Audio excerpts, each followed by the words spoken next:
बात है। एक छोटे से गांव के पास स्थित घने जंगल में एक साधु शांतनु रहते थे। साधु का नाम उनके स्वभाव का परिचायक था। वे इतने शांत और सुशील विचारों के थे कि उनके पास बैठने से ही मन का बोझ हल्का हो जाता था। उनकी आंखों में एक अद्भुत चमक थी, जैसे वह जीवन के गहरे रहस्यों को जान चुके हों। साधु शांत बहुत कम बोलते थे, लेकिन उनकी मौन उपस्थिति में एक ऐसा आकर्षण था जो लोगों को खींच लाता था। जब लोग अपनी समस्याओं के समाधान के लिए आते तो वे अपनी कोई शब्द कहे उन्हें धैर्य पूर्वक सुनते और अंत में बस मुस्कुरा देते। अगर कोई उनसे जवाब पाने का जोर देता तो वे केवल इतना कहते, जैसे आग को जलने के लिए हवा चाहिए, वैसे ही जीवन में संकल्प चाहिए। उसी गांव में राघव नाम का एक युवक था।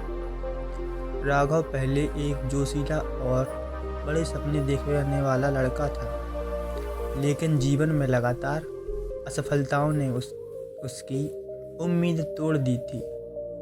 वह अपने जीवन में बड़े लक्ष्य निर्धारित करता था, लेकिन नौकरी पाने की उसकी हर कोशिश नाकाम हो रही थी। दोस्त और परिवार वाले धीरे धीरे उससे दूर होने लगे और अब राघव खुद को पूरी तरह से अकेला महसूस करने लगा। उसके मन में बार बार यही सवाल गूंजता, क्या मैं कभी सफल हो पाऊंगा?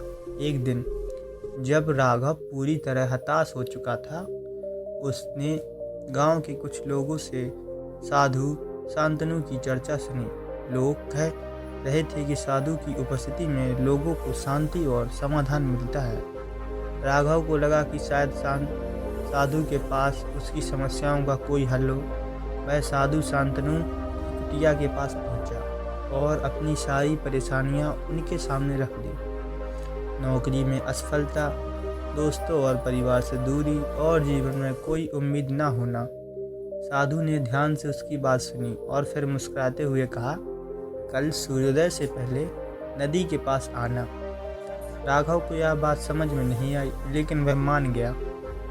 अगली सुबह राघव नदी के पास पहुंचा, जहां साधु शांतनु पहले से ही इंतजार कर रहे थे।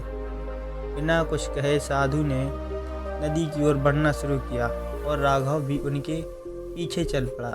जब वे गहरे पानी में पहुंचे तो अचानक साधु ने राघव को पानी में डुबो दिया। राघव को कुछ समझ नहीं आया और वह सांस लेने के लिए संघर्ष करने लगा। जब वह लगभग बेहोश होने की स्थिति में था, तभी साधु ने उसे पानी से बाहर खींच लिया। साधु ने शांत स्वर में पूछा, जब तुम पानी के अंदर थे तो तुम्हें सबसे ज़्यादा किस चीज़ की ज़रूरत महसूस हो रही थी? राघव ने हाँफते हुए कहा, सांस, मुझे बस सांस चाहिए थी। साधु मुस्कुराए और बोले, यही सफलता का रहस्य है। जब तुम किसी चीज़ की चाह उतनी ही गहरी करते हो जितनी सांस की, तो तुम उसे पाने के लिए पूरी ताकत लगा देते हो। लेकिन जब तुम्हारी इच्छा कमज़ोर है, तुम्हारा प्रयास भी कमज़ोर रहेगा।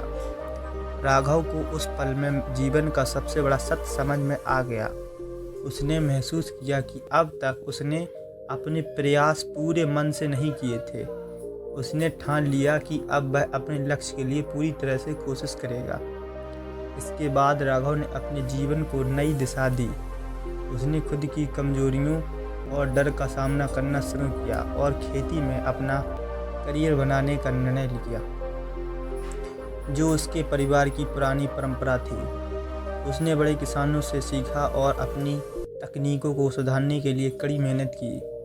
धीरे धीरे उसकी मेहनत रंग लाई। उसकी सब फसलें बेहतर हुई और उसकी आर्थिक स्थिति सुधरने लगी। कुछ वर्षों बाद राघव ने गांव के अन्य युवाओं को भी अपने साथ जोड़ा। उन्होंने एक समूह बनाया जो खेती के नए तरीकों को सीखकर गांव के अन्य किसानों को भी सिखाने लगा। इस प्रक्रिया में पूरे गांव को फायदा हुआ और सभी की फसलें बेहतर होने लगी। फिर एक दिन राघव दोबारा साधु शांतनु के पास गया और उनसे कहा, गुरुदेव, मैंने सीखा कि जब किसी चीज़ की चाह सांस की तरह गहरी होती है, तभी हम उसे पाने के लिए हर संभव प्रयास करते हैं। साधु ने मुस्कुराते हुए कहा, तुमने सही सीखा। असफलता जीवन का हिस्सा है, लेकिन उसे एक सबक की तरह देखो। जब तुम हर सफलता को एक सीख मानकर आगे बढ़ते हो, तब तुम्हारी यात्रा ही तुम्हारी सबसे बड़ी सफलता बन जाती है। इस प्रकार राघव ने अपने जीवन को बदला और गांव के लोगों के लिए प्रेरणा का स्रोत बन गया।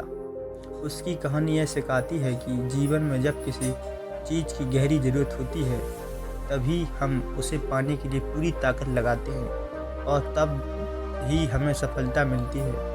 दोस्तों, इस कहानी की सीख यह है कि अगर हमें अपने जीवन में कुछ पाना है तो हमें उसे पूरी लगन और समर्पण के साथ चाहना होगा। जब हमारी इच्छा गहरी होगी, तभी हम पूरी ताकत से प्रयास करेंगे और असफलताओं को पार करते हुए अपने लक्ष्य तक पहुंचेंगे। अगर आपको यह वीडियो पसंद आई हो तो कृपया करके वीडियो को लाइक करें और चैनल को सब्सक्राइब करें। धन्यवाद। जहाँ एक व्यक्ति रहता था, वह व्यक्ति बचपन से ही जीवन के गहरे प्रश्नों में उलझा रहता था। लोगों की नज़रों में वह सामान्य था, लेकिन उसके भीतर कुछ और ही चल रहा था। वह हमेशा सोचता रहता था कि आखिर असल जीवन का असली उद्देश्य क्या है। उसके माता पिता किसान थे, जो अपनी दिनचर्या में व्यस्त रहते थे। उन्हें अपने बेटे के मन की जिज्ञासाओं का पता नहीं था। वह अपने जीवन की दिशा को लेकर उलझन में था। उसे लगता था कि यह साधारण जीवन उसके लिए नहीं है। कुछ बड़ा करने का सपना उसके मन में था, लेकिन यह बड़ा क्या था, वह समझ नहीं पा रहा था। समय बीतता गया और व्यक्ति ने समाज के कहे अनुसार पढ़ाई पूरी की और शहर जाकर नौकरी करने का निर्णय लिया। शहर की चकाचौंध और व्यस्त जीवन में वह भी शामिल हो गया। नौकरी, पैसा और सफलताओं के बीच उसका जीवन बीतने लगा, परंतु हर दिन के साथ उसे एक अजीब सा असंतोष महसूस होता था। उसे लगता था कि कुछ कमी है, लेकिन वह क्या कमी है, इसे वह समझ नहीं पा रहा था। उसके पास धन था, भौतिक सुख सुविधाएं थी, लेकिन मन में एक शून्यता थी। वह सोचता था, क्या जीवन का यही उद्देश्य है? क्या पैसा और शोहरत ही सब कुछ है? एक दिन वह व्यक्ति शहर के शोरगुल से तंग आकर पहाड़ों की ओर निकल पड़ा। वहाँ उसे एक साधु से मुलाकात हुई, जो ध्यान में लीन थे। साधु की शांति और तेजस्विता ने उसे आकर्षित किया। वह उनके पास गया और उनसे पूछा, महाराज, मेरे पास सब कुछ है, लेकिन मन में शांति नहीं है। मुझे समझ नहीं आता कि जीवन का असली उद्देश्य क्या है। कृपया मुझे मार्ग दिखाएं। साधु ने अपनी आंखें खोली और कहा, शांति बाहरी दुनिया की चीज़ों में नहीं, बल्कि तुम्हारे भीतर है। जब तक तुम अपने भीतर के सत्य को नहीं जानोगे, तब तक तुम असंतोष बने रहोगे। व्यक्ति ने साधु की बातें सुनी, लेकिन उसे पूरी तरह समझ नहीं आया। उसने साधु से आग्रह किया, कृपया मुझे सिखाइए कि मैं इस शांति को कैसे पा सकता हूँ। साधु ने उसे अपने साथ रहने का निमंत्रण दिया। धीरे धीरे साधु ने उसे ध्यान, योग और आत्मखोज की विधियाँ सिखाईं। व्यक्ति ने अपना सारा समय साधु के साथ बिताना शुरू किया।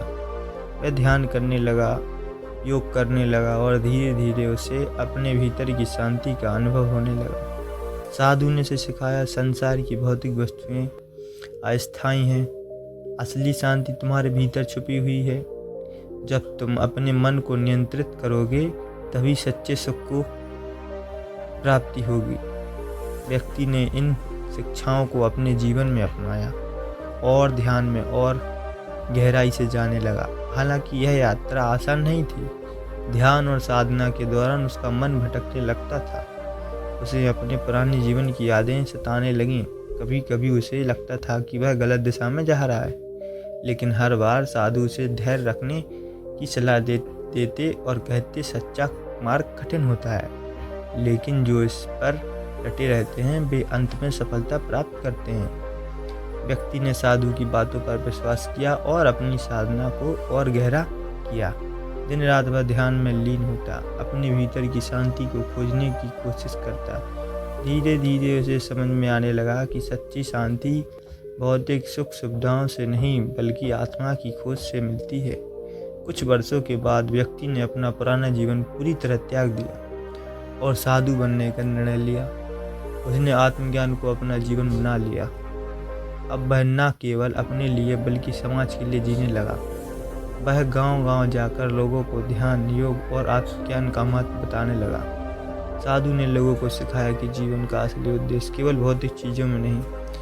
उन्होंने कहा, जब तक तुम अपने भीतर के सत्य को नहीं पहचानोगे, तब तक बाहरी सुख तुम्हें संतोष नहीं दे सकेगा। आत्मा की शांति ही जीवन का सच्चा आनंद है। साधु की शिक्षाओं का समाज पर गहरा प्रभाव पड़ा। उनके अनुयायियों की संख्या प्रतिदिन बढ़ती गई। साधु ने लोगों को सिखाया कि आत्मज्ञान के साथ साथ समाज की सेवा करना ही आवश्यक है। उन्होंने लोगों को शिक्षा, स्वास्थ्य और स्वच्छता का महत्व समझाया और समाज के प्रति जिम्मेदारी निभाने की प्रेरणा दी। साधु के अनुयायियों ने गांवों में सुधार के कई कार्य किए। शिक्षा का प्रसार हुआ, स्वच्छता और स्वास्थ्य सेवाओं में सुधार हुआ और समाज में जागरूकता बढ़ी। साधु की शिक्षाएं जीवन के हर पहलू को छूती थी। उन्होंने कहा, जीवन में सबसे महत्वपूर्ण चीज़ आत्मा की खोज और समाज की सेवा है। अगर हम अपने भीतर की आत्मा से जुड़ जाते हैं तो हमें किसी भी बाहरी सुख की आवश्यकता नहीं होती। उनकी शिक्षाओं ने हजारों लोगों के जीवन को बदल दिया। लोग साधु से प्रेरित होकर जीवन के सही मार्ग पर चलने लगे। साधु ने अपने अनुयायियों को यह भी सिखाया कि सेवा ही सच्चा धर्म है। जो व्यक्ति समाज की भलाई के लिए काम करता है वही जीवन के असली अर्थ को समझता है। साधु ने अपना पूरा जीवन ध्यान, साधना और समाज सेवा में बिता दिया। उनका जीवन इस बात का उदाहरण बन गया कि कैसे एक सामान्य व्यक्ति आत्मज्ञान की खोज में साधु बन सकता है और समाज की सेवा कर सकता है। उनके अनुयायी आज भी उनके दिखाए मार्ग पर चल रहे हैं और समाज में सकारात्मक बदलाव ला रहे हैं। साधु की यह प्रेरक कहानी हमें सिखाती है कि जीवन में सच्ची शांति और संतोष आत्मज्ञान से मिलता है, चाहे हमारे पास कितनी भी भौतिक संपत्ति क्यों ना हो। अगर हम अपने भीतर की आत्मा को नहीं पहचानते तो हमारा जीवन अधूरा ही रहेगा। साधु की यह कहानी हमें प्रेरित करती है कि हम भी अपने भीतर की खोज करें और समाज की भलाई के लिए काम करें। यह कहानी हमें यह सिखाती है कि जीवन में सबसे महत्वपूर्ण चीज़ आत्मज्ञान और समाज सेवा है। सारी दुनिया की वस्तुएं अस्थायी होती हैं, लेकिन आत्मा की शांति शाश्वत होती है। जब हम अपने भीतर की शांति को पहचान लेते हैं तब हमें बाहरी सुखों की आवश्यकता नहीं होती। जीवन में असली संतोष आत्मज्ञान से ही मिलता है। हर किसी की ज़िंदगी में कभी ऐसा वक्त आता है जब हम संघर्ष से घबरा जाते हैं। वह समय जब हर राह मुश्किल लगने लगती है और हार मानने का विचार हमारे मन में आने लगता है। लेकिन क्या आपने कभी सोचा है कि ये संघर्ष ही आपकी असली ताकत है? क्या आपने खुद से सवाल पूछा है कि क्या आप इस संघर्ष को पार करके अपनी मंजिल पा सकते हैं? इतिहास में बताता है कि संघर्ष ही इंसान को महान बनाता है। जो लोग मुश्किलों से घबराते नहीं वे ही कुछ बड़ा हासिल करते हैं। क्या आप भी उन्हीं लोगों में से हैं? संघर्ष हम सभी के जीवन का हिस्सा है। इसका सामना हर कोई करता है, चाहे आप एक विद्यार्थी हो या एक कर्मचारी या एक माता पिता। आप सभी संघर्ष का सामना करते हैं। फ़र्क सिर्फ इतना है कि कुछ लोग संघर्ष से हार मान लेते हैं जबकि कुछ लोग उससे सीखते हैं और आगे बढ़ते हैं। आपका संघर्ष चाहे बड़ा हो या छोटा, इसका महत्व इस बात में छुपा है कि आप इसे कैसे देखते हैं। अगर आप संघर्ष को अपनी प्रगति का हिस्सा मानते हैं तो यही संघर्ष आपको सब कुछ सिखाएगा जो आपको सफल होने के लिए चाहिए। संघर्ष केवल एक कठिनाई नहीं, ये एक अवसर है। ये हमें मजबूत बनाता है, हमें धैर्य सिखाता है और हमें यह समझने का मौका देता है कि हम असल में कौन हैं। सोचिए, एक नदी चट्टानों को काटकर अपना रास्ता बनाती है। एक नदी चट्टानों को काटकर अपना रास्ता बनाती है एक पेड़ आंधी में झुकता है लेकिन टूटता नहीं। हम भी इन्हीं प्राकृतिक शक्तियों की तरह हैं। अगर आपको हम झुकाते हैं या हम झुकते हैं तो इसका मतलब ये नहीं कि हम टूट गए हैं, बल्कि इसका मतलब है कि हम परिस्थितियों के साथ ढल रहे हैं ताकि अंत में विजयी हो सकें। आपका संघर्ष वही चाबी है जो आपकी सफलता के दरवाजों को खोलने वाली है। इसलिए इस संघर्ष से भागने के बजाय इसे गले लगाइए। कभी कभी जिंदगी हमें इतना थका देती है कि हमें खुद पर भरोसा करना मुश्किल हो जाता है। ऐसा लगता है कि हर कदम गलत जा रहा है, लेकिन यही वो समय है जब आपको खुद से सबसे ज़्यादा प्यार करना चाहिए। आपको ये मानना चाहिए कि आप इस संघर्ष से उबर सकते हैं। अगर आप आज संघर्ष कर रहे हैं तो इसका मतलब है ये नहीं कि आप असफल हैं। इसका मतलब है कि आप सीख रहे हैं और बढ़ रहे हैं और अपने भीतर की ताकत को पहचान रहे हैं। हर बार जब हम असफल होते हैं तो हमें अपनी गलतियों से सीखने का मौका मिलता है। हमें अपनी कमजोरियों को पहचानने और उन्हें अपनी ताकत में बदलने का अवसर मिलता है। सफलता और असफलता, इसका कोई अंत नहीं। यह बस एक पड़ाव है जहां से आप अपने आप को और बेहतर बना सकते हैं। संघर्ष से भागने के बजाय इसका सामना करें और देखिए कि कैसे आप इसमें से विजयी होकर बाहर आते हैं। संघर्ष ही सफलता की असली चाबी है। आप जितना संघर्ष करेंगे उतना ही आपकी सफलता की इमारत मजबूत होगी। अगर आप अपने सपनों को सच करना चाहते हैं तो आपको संघर्ष को अपना साथी बनाना होगा। जो लोग संघर्ष से डरते हैं वे कभी अपनी मंजिल तक नहीं पहुंच पाते, क्योंकि सफलता उन्हीं के कदमों में आती है जो अपने रास्तों की मुश्किलों को पार करते हैं। अगर आप संघर्ष कर रहे हैं तो इसका मतलब है कि आप सही दिशा में हैं।